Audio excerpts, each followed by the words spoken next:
जय श्री शनिदेव महाराज। तो टुडे प्रज्ञा story channel परिवार में आप सभी भक्तजनों का स्वागत है। और आज शनिदेव की व्रत कथा में हम जानेंगे कि भगवान शनिदेव की पूजा क्यों करते हैं और पीपल पर जल क्यों चढ़ाते हैं। तो शनिदेव व्रत का बहुत महत्व है। यह व्रत शनि ग्रह के नकारात्मक प्रभावों से बचने और शनिदेव को प्रसन्न करने के लिए किया जाता है। ऐसा माना जाता है इस व्रत को करने से शनि की साढ़े साती और ढैया के कष्टों से मुक्ति मिलती है और व्यक्ति को सुख समृद्धि प्राप्त होती है। शनिवार का व्रत करने से शनि दोष समाप्त होता है और व्यक्ति के नकारात्मक प्रभाव से छुटकारा मिलता है। एक समय की बात है, सूर्य, चंद्रमा, मंगल, बुध, बृहस्पति, शुक्र, शनि और राहु, केतु इन सभी ग्रहों में आपस में झगड़ा हो गया कि हम सब में सबसे बड़ा कौन है। सब अपने आप को बड़ा कहते थे। जब आपस में कोई निश्चय ना हो सका तो सब के सब आपस में झगड़ते हुए इंद्रदेव के पास पहुंच गए और कहने लगे कि आप सब देवताओं के राजा हो, इसीलिए आप हमारा न्याय करके बतलाओ कि हम नौ ग्रहों में सबसे बड़ा कौन है। राजा इंद्र इनका यह प्रश्न सुनकर घबरा गए और कहने लगे कि मुझ में यह सामर्थ्य नहीं है कि किसी को बड़ा या छोटा बतलाऊं। मैं अपने मुख से कुछ नहीं कह सकता, परंतु एक उपाय हो सकता है। इस समय पृथ्वी पर राजा विक्रमादित्य दूसरों के दुखों को दूर करने वाले हैं, इसलिए तुम सब मिलकर उन्हीं के पास जाओ, वहीं तुम्हारे प्रश्न का उत्तर देंगे। ऐसा वचन सुनकर सभी ग्रह देवता चलकर भूलोक में राजा विक्रमादित्य की सभा में जाकर उपस्थित हुए और अपने प्रश्न को राजा के सामने रखा। राजा उनकी बातें सुनकर बड़ी चिंता में पड़ गए कि मैं अपने मुख से किसको बड़ा और किसको छोटा बतलाऊं। जिसको छोटा बतलाऊंगा वही क्रोध करेगा।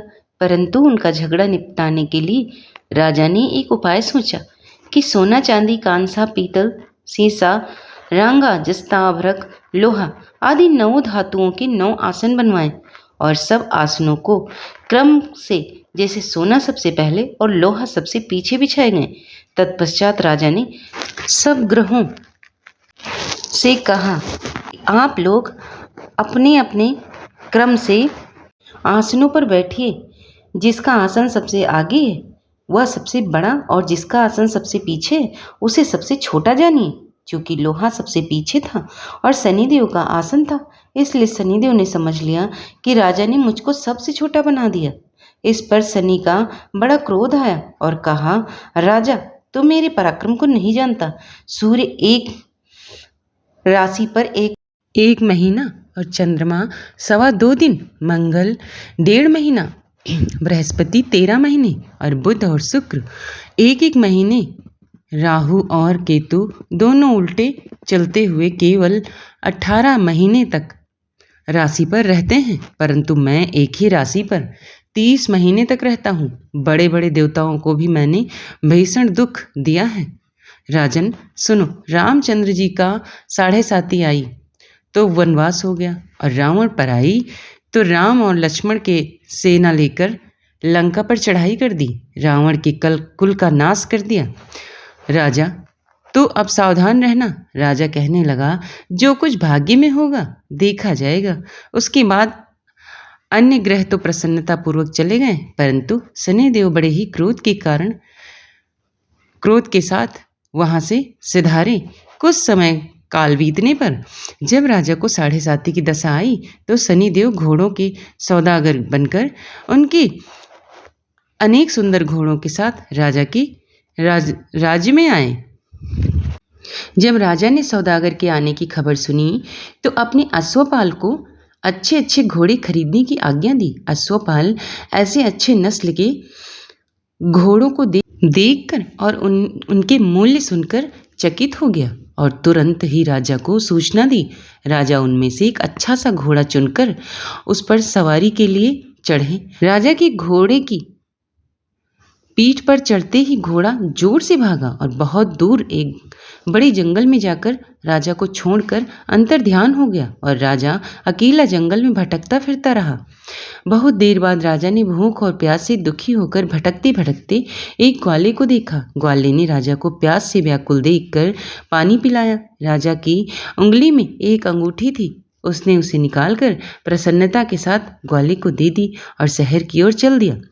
राजा शहर में पहुंचकर एक सेठ की दुकान पर जाकर बैठ गया और अपने आप को उज्जैन का रहने वाला तथा अपना नाम वीका बतलाया। सेठ ने उसको एक कुलीन मनुष्य समझकर जलपान कराया। संयोग से उस दिन उसकी दुकान पर बिक्री बहुत अधिक हुई। तब सेठ उसको भाग्यवान पुरुष समझकर भोजन कराने के लिए अपने निवास स्थान पर ले गया। भोजन करते समय राजा ने एक आश्चर्यचकित बात देखी। खूंटी पर हार लटक रहा और वही खूंटी उस हार को निगल रही।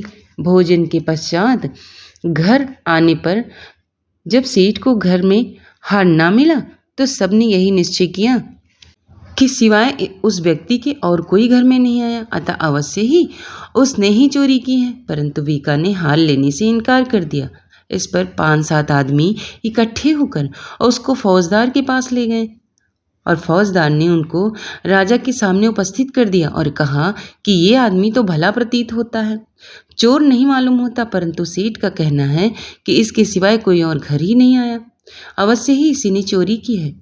ऐसा निश्चय करके जब राजा ने आज्ञा दी कि इसके हाथ पैर काटकर चौरंगिया किया जाए, राजा की आज्ञा का तुरंत पालन किया गया और उसके हाथ पैर काट दिए गए। उस प्रकार कुछ काल व्यतीत होने पर एक तेली उसको अपने घर ले गया और कोल्हू पर उसको बिठा दिया। वीका उस पर बैठा हुआ अपनी जुबान से बैल हाँकता रहा। जब राजा की 7:30 की दशा समाप्त हो गई थी तो एक रात को वर्षा ऋतु के समय यह मल्हार राग गाने लगा। तो उसका गाना सुनकर उस नगर के राजा की कन्या उस राग पर मोहित हो गई और दासी को खबर लाने के लिए भेजा कि शहर में कौन गा रहा है। दासी सारे शहर में फिरती फिरती क्या देखती है कि तेली के घर में चौरंगिया गा रहा है। दासी ने महल में आकर राजकुमारी को सारा वृत्तांत सुना दिया। उसी क्षण राजकुमारी ने अपने मन में यह प्रण कर लिया कि चाहे जो कुछ हो जाए, मुझे इस चौरंगिया के साथ ही विवाह करना है। प्रातःकाल होते ही जब राजकुमारी को दासी ने जगाना चाहा तो राजकुमारी अनशन पर व्रत लेकर खड़ी रही। तब दासी ने रानी के पास जाकर राजकुमारी के लिए ना उठने का वृत्तांत कहा। रानी के तुरंत ही वहां पर आकर कुमारी को जगाया और उसके दुख का कारण पूछा। तो राजकुमारी ने कहा, माता जी, मैंने यह प्रण कर लिया है कि तेली के घर में जो चौरंगिया है उसी के साथ विवाह करूंगी। रानी ने कहा, पगली, क्या बात कर रही हो? तेरा विवाह तो किसी देश के राजकुमार के साथ किया जाएगा। कन्या कहने लगी, माता जी, मैं अपना प्रण कभी नहीं तोड़ूंगी। चिंतित होकर रानी ने यह बात राजा को बतलाई। राजा ने भी आकर यही समझाया कि मैं अभी देश देशांतर में अपने दूत भेजकर सुयोग्य रूपवान एवं बड़े से बड़े गुणी राजकुमार से के साथ तुम्हारा विवाह करूंगा। ऐसी बात तुमको कभी नहीं सोचनी चाहिए। राजकुमारी ने कहा, पिताजी, मैं अपने प्राण त्याग दूंगी, दूसरे के साथ विवाह नहीं करूंगी। इतना सुनकर राजा ने क्रोध से कहा, यदि तुम्हारे भाग्य में ऐसा लिखा है तो जैसी तुम्हारी इच्छा है वैसा करो। फिर राजा ने तेली को बुलाकर कहा कि अब सुनेंगे, तुम्हारे घर में चौरंगिया है और उसके साथ मैं अपनी कन्या का विवाह करना चाहता हूँ। तेली ने कहा, यह कैसे हो सकता है? कहाँ आप इतने बड़े राजा और कहाँ मैं एक नीच तेली?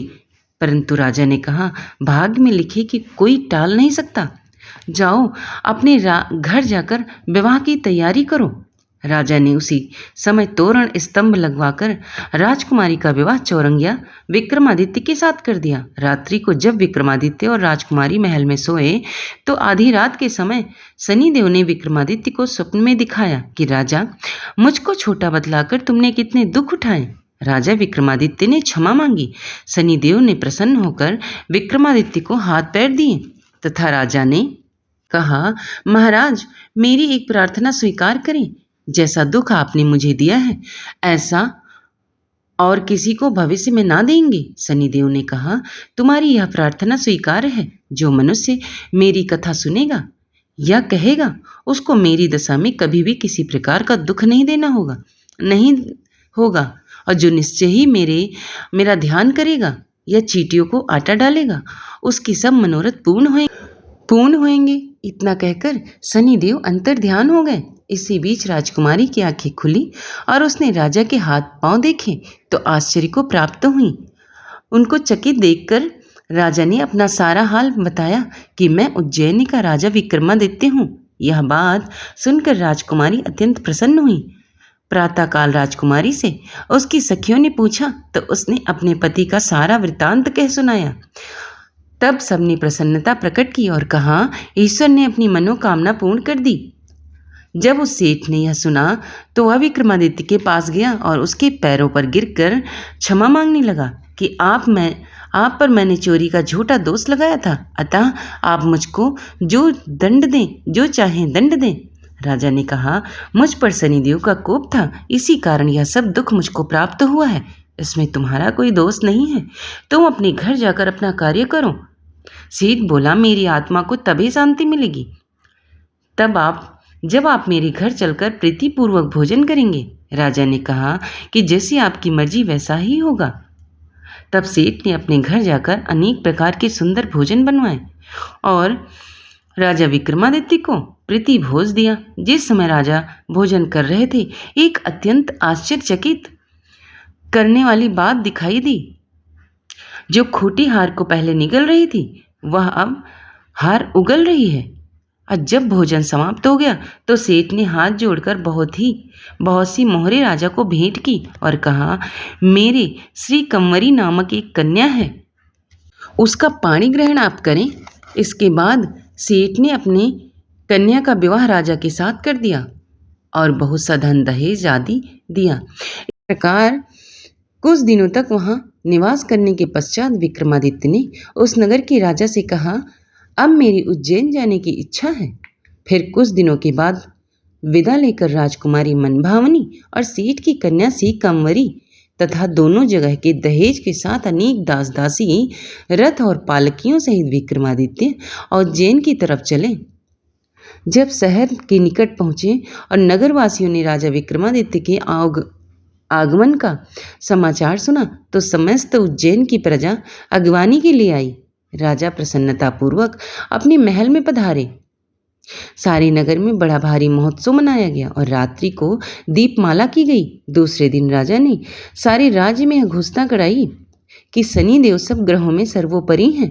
मैंने इनको छोटा बतलाया था, इसी से मुझको यह दुख प्राप्त हुआ था। तब तो सारे नगर में नित्य शनिदेव की पूजा और कथा होने लगी और प्रजाजन अनेक प्रकार के सुख भोगते रहे। जो मनुष्य शनिदेव की इस कथा को पढ़ता अथवा सुनता है और शनिदेव की कृपा से उसके समस्त दुख दूर हो जाते हैं। शनिदेव की कथा का पाठ शनिवार के दिन अवश्य करना चाहिए। और अब सुनिए, मनुष्य पीपल के पर जल क्यों चढ़ाते हैं। शमशान में जब महर्षि दधीचि के मांस पिंड का दाह संस्कार हो रहा था तो उनकी पत्नी अपने पति का वियोग सहन नहीं कर पाई और पास में स्थित विशाल पीपल वृक्ष के कोटर में 3 वर्ष के बालक को रख स्वयं भी स्वर्गलोक को सिधार गई। इस प्रकार महर्षि दधीचि और उनकी पत्नी का बलिदान हो गया।